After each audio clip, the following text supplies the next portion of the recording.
Hi, hope you're all okay.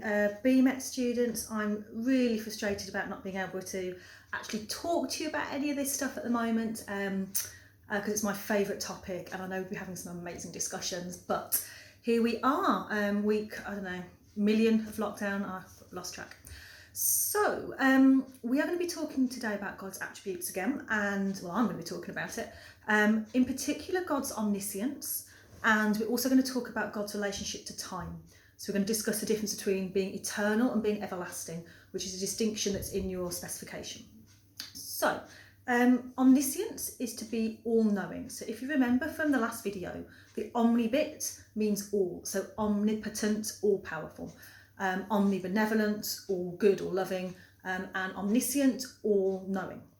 So let's just start thinking about that and some potential problems with it. So if you say, as most people do, that God is immaterial, he doesn't have a body, let's just briefly consider why we would say he doesn't have a body. Bodies are something that extend in time and space. So bodies are something that can only be in one place at one time.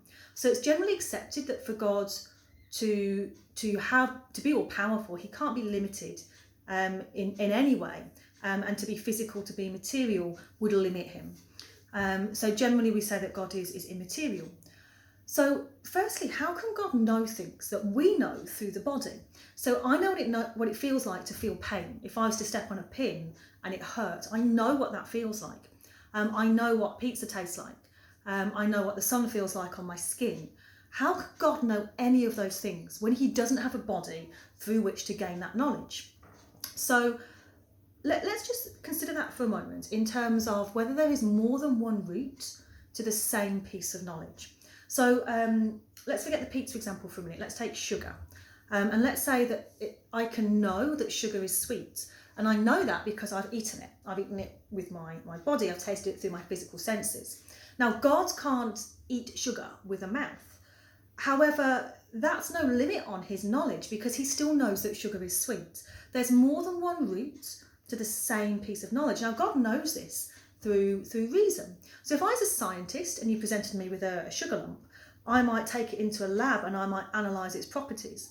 And I might say, well, I know that this item has the property of sweetness. I didn't have to eat it because I can get that knowledge in a different way. If you were to show me a fire, I could know that that was hot by having knowledge of the molecular structure and how those molecules are moving. Or I could know it was hot by sticking my hand into it. So just because you get knowledge in a different manner doesn't mean you don't have that knowledge. Now, people have said, well, God can't know what it feels like to taste the sugar, that qualia, that experience of sugar.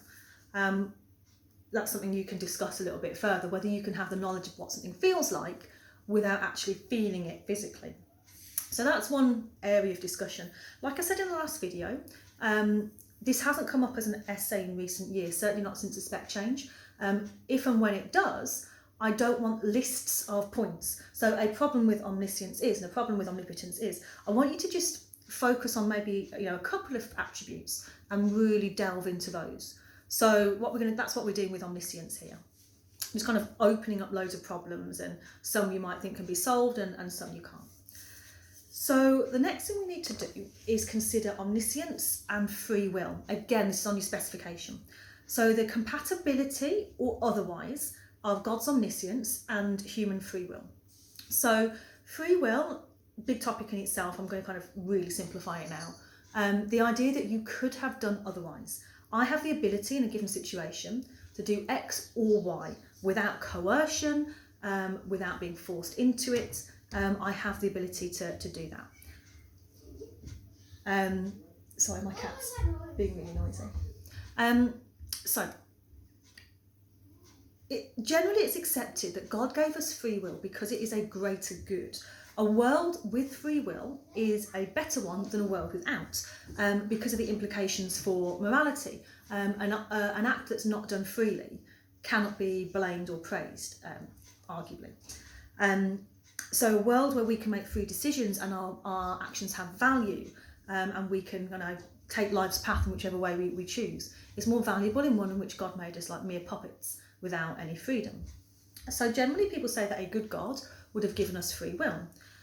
But let's look at the implications of that for his omniscience. So God knows all things. So does that mean he knows the future? So if he knows what I am going to do when I wake up in the morning, so he knows that I'm going to get up and I'm going to eat Cocoa Pops for breakfast. Well, either that has to be true. So if knowledge is justified true belief, then it is true that I will have Cocoa Pops for breakfast. So at this point in time, if God knows that I'm going to have Cocoa Pops for breakfast, I cannot do otherwise because it is true that I will. So if God knows it, that implies it's truth. Its truth implies that that's not going to change. So that means that at this point in time, I can't decide that I'm going to have Weetabix instead, which negates human free will. Or perhaps God doesn't know. Perhaps I have the ability to say, actually, no, I'm going to do something else, in which case God has a mistaken belief, which is clearly a problem for his omniscience. Okay, so let's look at solutions to that. Richard Swinburne says that actually the value of free will was so great that in giving it to us, God gave up his omniscience. So he knows present events or present facts. He does not know future events because he gave us free will and he decided that was worth a sacrifice. So free will is kind of a big deal. I'm not doing it justice at the moment. We will talk about it a bit more when we do something on the problem of evil. And back in the day as well, free will and determinism was a whole topic in itself. So I'm very conscious of the fact that I'm not doing it any justice now. So just bear with me on that.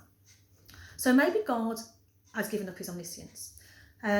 It feels a little bit like we're kind of almost downgrading God a little bit. We can't make the pieces of this jigsaw fit, so we're kind of cutting bits off the jigsaw pieces to try and make it coherent.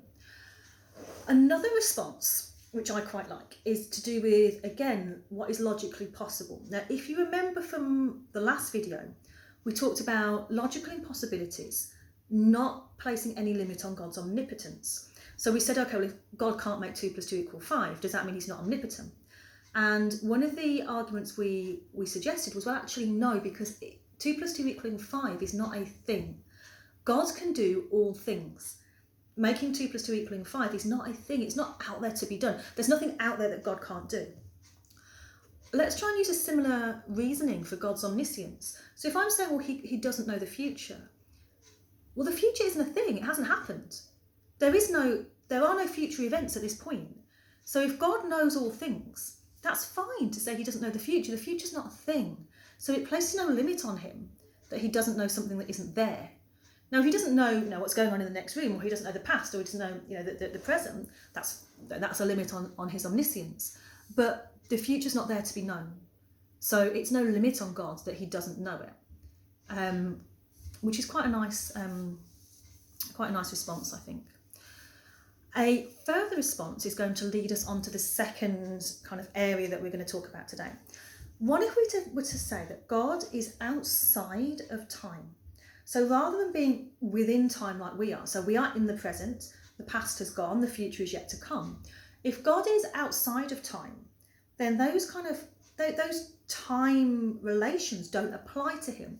So the future wouldn't apply in the same way as it does to us. It's not yet to come, because for him, these things happen at once for him, because there's no kind of linear past, present and future.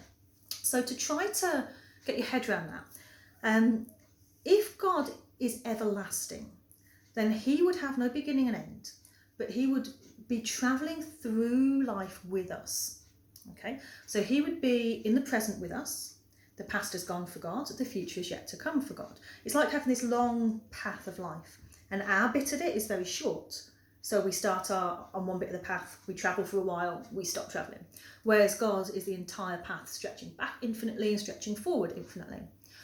Now, that's one way of thinking about it, and that allows God to be a personal God. It allows him to have that personal relationship with us that many people believe is important. It allows him to respond to prayers in time and in space. But you do have that problem of the future. You do have the problem of, well, that future is yet to come for God. How can he know it and yet still give us free will? So this idea of being everlasting has certain benefits and certain costs. If God is not part of time, if he is transcendent, if he is outside of time and usually space as well, then all things happen at once for him because there is no past, present and future. Time does not apply. So in actual fact, he could know all things, including what for us is the future, and yet still have given us free will, because he's not kind of trapped in that time frame the way we are.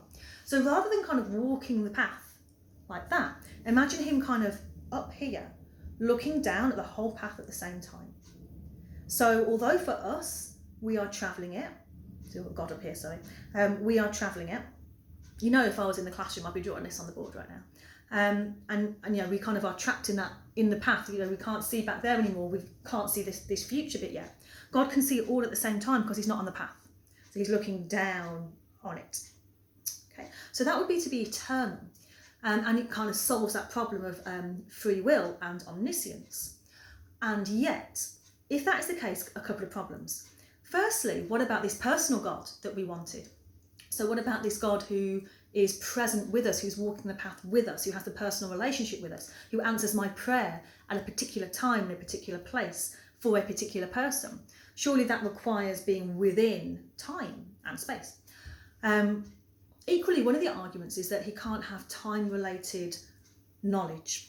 So, for example, if we were to say that his three statements, lockdown 2020 has happened, lockdown 2020 is happening, lockdown 2020 will happen, past, present and future statements, only one of those can be true at any one time. God can't know which because he's not part of time. So one way to get around that is to say that God knows that there was that lockdown will happen 2020. So he knows that there's an event at that point, but the idea of it happening, will happen, has happened doesn't apply to him. So again, it is problematic. The thing about making him eternal and outside of time and space is it fits with this idea of him being the creator of time. I keep saying space as well, which would be different, that'd be transcendence. But in terms of, you know, whether this is what we'll look at when we look at the cosmological argument, if you believe God was the creator, even of the Big Bang, then that would be the start of time and space, which fits with him not being part of it. But then again, you lose this kind of personal relationship. So yeah, so what we've got, and you know, as I'm talking through this, I'm trying to talk it through in terms of like, well, how would you write an essay on this? How would you kind of say, well, here's a problem, I can solve that one, well, I can't solve that one. And if I make him eternal, I solve that problem, but I've got this problem. Okay, let's go back to being everlasting. Yeah, I've solved that problem, but I've still got this problem. So it's that real kind of dialogue that's important. So, you know, forget essays for the minute. What do you need to know? Obviously, you need to be able to define omniscience. You need to be able to consider the problem of omniscience and free will. And you need to also have this idea of God's relationship with time. He can't be both eternal and everlasting. Each one has issues, and actually each one has issues connected to omniscience, which is why I've put these things together. Okay, so BMet students, you're going to get follow-up work. I'm going to try and keep these lectures coming. Like I say, I do miss talking to you face to face, but stay safe, I don't know what the message is right now, stay home, stay alert, whatever, and I'll be in touch soon. Okay. Bye everybody.